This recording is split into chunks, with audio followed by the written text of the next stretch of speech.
Qu'est-ce que tu fais là, toi? Tu cherches des informations sur les équilibreuses de roues manuelles. Ça tombe bien. J'ai justement une Facom U45. Eh ben, on va pouvoir se regarder ça ensemble si tu veux. Allez, c'est parti.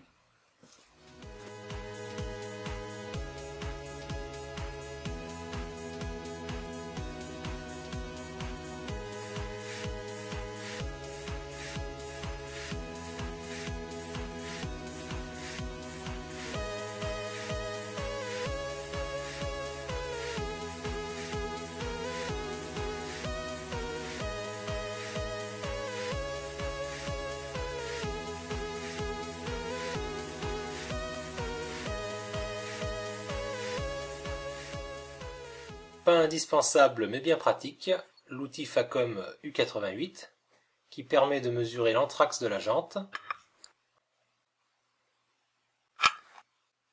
et de le reporter sur le plateau. Actuellement le plateau est réglé pour des jantes en 3 trous, mais on peut faire jusqu'à des jantes en 5 trous.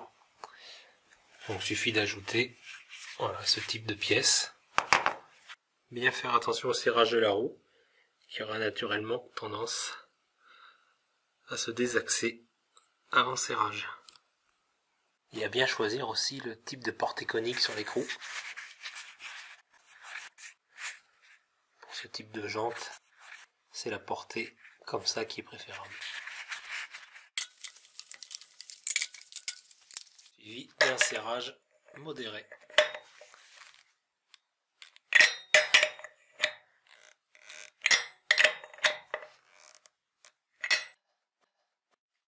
Bien vérifier à ce qu'elle soit de niveau. Autre point important, le réglage longitudinal du bord de jante sur le moyeu. Donc voilà, on débloque ici, on ajuste de gauche à droite en fonction du repère, on serre et c'est plié. Réglage de l'amplificateur sur 0, parce qu'on peut le régler à gauche et à droite avec la molette, en fonction de tout un tas de trucs que je vais pas détailler parce que c'est un peu trop technique. Il n'y a plus qu'à lancer la roue. Hop, je fais tourner, voilà, jusqu'à que le bruit des billes change. La force centrifuge les aligne. Tac, ça veut dire que la vitesse est bonne. Là, je me cale sur le 0, j'ai donc un balourd de 20 grammes que je viens repérer ensuite sur la bande. Et après, je viens freiner le pneu.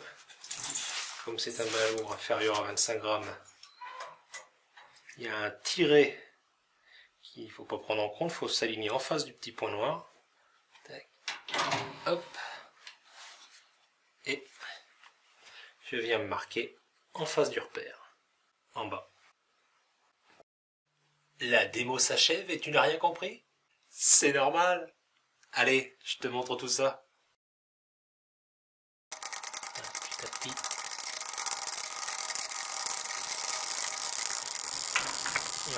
Là on est bon. Tac. On débraye le système.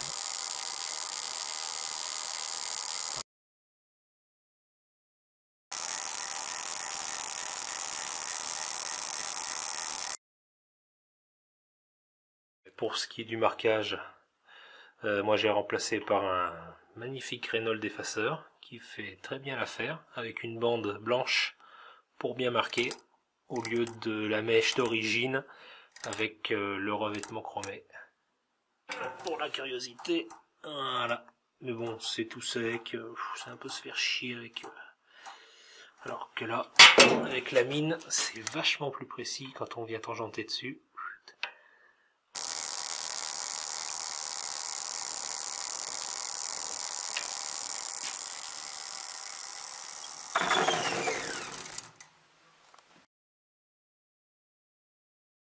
Donc le trait, c'est quand le balourd est supérieur à 25 grammes, et le point quand le balourd est inférieur à 25 grammes.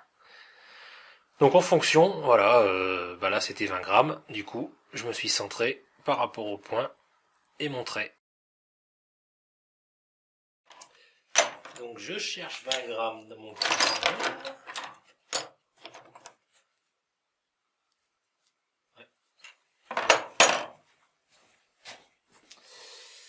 Mon repère, tac, il est là.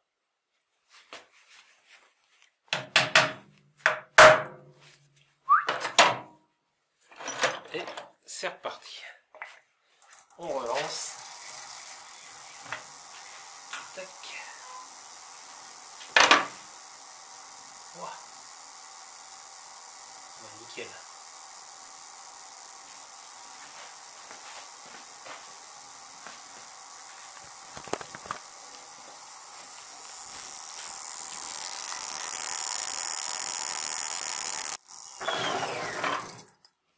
Tac. Et maintenant, on va s'occuper du statique.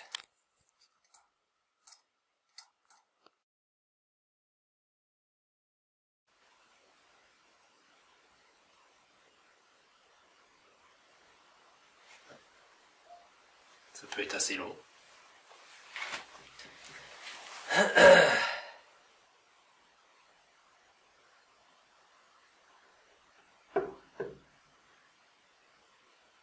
Ouais, bon.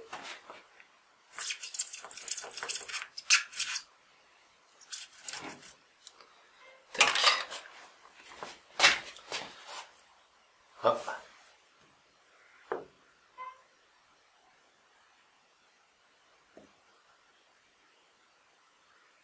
Ah si, c'est bon. Tac. Et du coup maintenant, on va se servir de cette pièce. Là, je me mets en 13 pouces. Tac. Et ensuite, j'aligne le trait à l'horizontale avec la règle.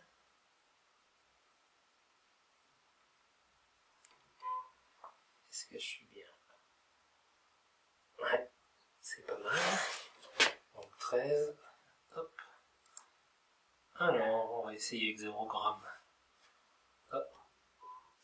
Ça va pas, 10 grammes. Ça part sur l'avant toujours. Donc il en manque 20 grammes.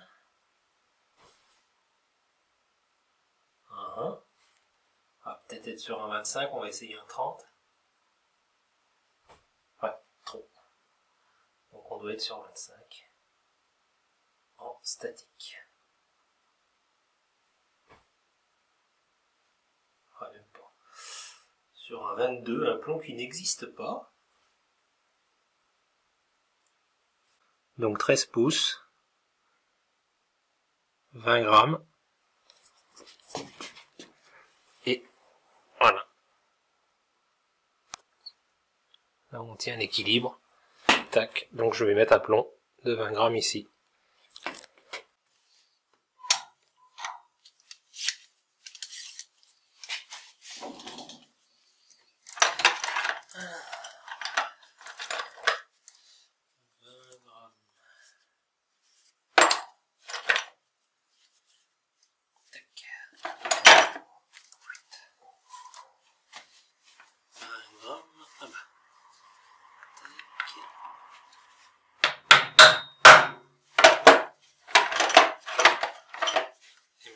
Contrôle.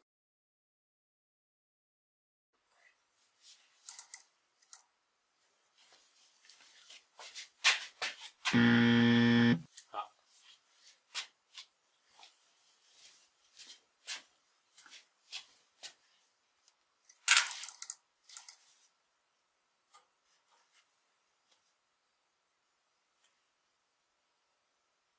Alors ce qui peut se passer des fois, c'est que l'équerre a besoin de rajouter 5 grammes qui se baladent.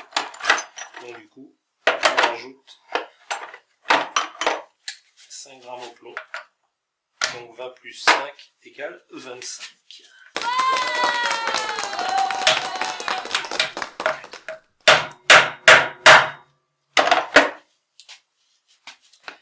Rebelote.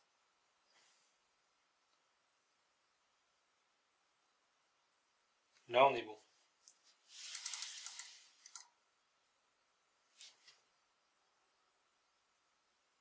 Très très bon même.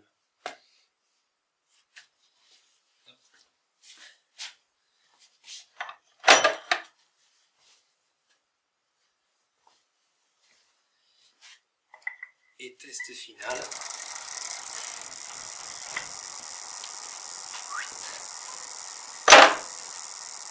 Voilà. Perfection.